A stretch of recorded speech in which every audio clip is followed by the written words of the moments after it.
नमस्कार दोस्तों, आज की इस वीडियो में लेकर आए हैं जीके चीज़ का बहुत ही महत्वपूर्ण क्वेश्चन जो आपके आगामी एग्जाम के लिए बहुत ही उपयोगी होगा। तो चलिए बिना टाइम वेस्ट करते हुए शुरू करते हैं।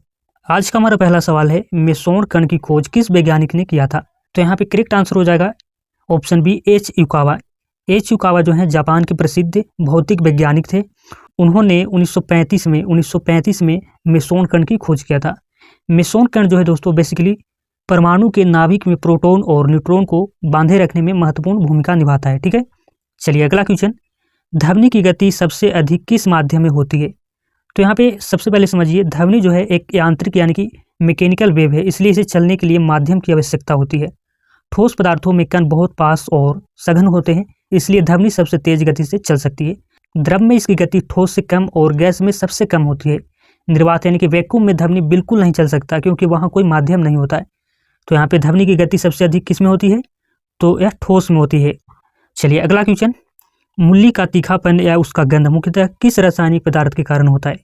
तो याद रखिएगा यह आइसोसाइनेट के कारण होता है। ऑप्शन बी बिल्कुल करेक्ट आंसर होगा। अगला क्वेश्चन, प्रधानमंत्री जनधन योजना किस वर्ष शुरू किया गया था? तो यह 2014 में शुरू किया गया था। ऑप्शन सी बिल्कुल करेक्ट आंसर होगा।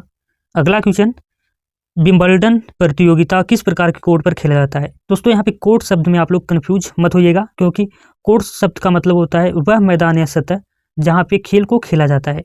अलग अलग खेलों में अलग अलग प्रकार के प्लेइंग सरफेस होते हैं, इसलिए विंबलडन जो है प्रतियोगिता यह क्ले कोर्ट पर खेली जाती है, जो कि बेसिकली मिट्टी या घास से जो कि मिट्टी का बना होता है। ठीक है, चलिए अगला क्वेश्चन, पिंजर उपन्यास के लेखिका कौन है? तो यहाँ पे अमृता प्रीतम यहाँ पे बिल्कुल करेक्ट आंसर होगा। अमृता प्रीतम जो है हिंदी और पंजाबी साहित्य की प्रसिद्ध लेखिका हैं, और जो पिंजर उपन्यास है यह भारत के विभाजन के समय मानवीय त्रसदी और सामाजिक परिस्थितियों को दर्शाता है। ठीक है, चलिए अगला क्वेश्चन, भारतीय वायुसेना का पश्चिमी कमांड का मुख्यालय कहाँ स्थित है?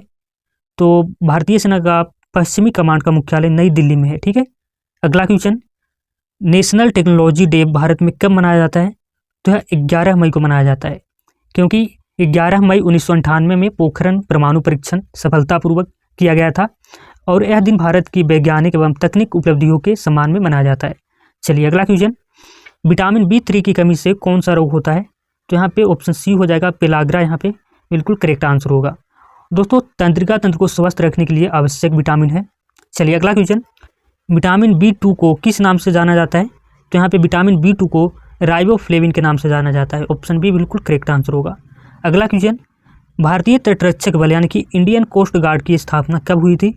तो यह हुआ था 1978 में, याद रखिएगा 1978 में। अगला क्वेश्चन, केंद्रीय अन्वेषण ब्यूरो यानी कि सेंट्रल ब्यूरो ऑफ इन्वेस्टिगेशन, इसकी जो स्थापना हुआ था कब हुआ था?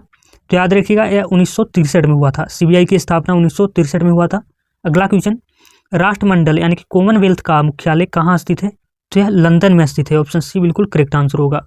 दोस्तों यह 56 स्वतंत्र देशों का एक स्वैच्छिक संगठन है। चलिए अगला क्वेश्चन, सुकन्या समृद्धि योजना किस वर्ष शुरू किया गया था? तो यह किया गया था 2015 में, याद रखिएगा। चलिए अगला क्वेश्चन हमारा है, अटलांटिक महासागर में आने वाले उष्णकटिबंधीय चक्रवात को क्या कहा जाता है? तो यहाँ पे करेक्ट आंसर हो जाएगा हरिकेन। ऑप्शन बी बिल्कुल करेक्ट आंसर होगा। अगला क्वेश्चन, फ्रेंच ओपन किस प्रकार के कोर्ट पर खेला जाता है? तो फ्रेंच ओपन जो है दोस्तों एक क्ले कोर्ट पे खेला, ऑप्शन सी क्ले कोर्ट पे खेला जाता है। ऑप्शन सी यहाँ पे बिल्कुल करेक्ट आंसर होगा। दोस्तों आज की वीडियो में इतना ही, मिलते हैं किसी नेक्स्ट वीडियो में, तब तक के लिए जय हिंद, वंदे मातरम।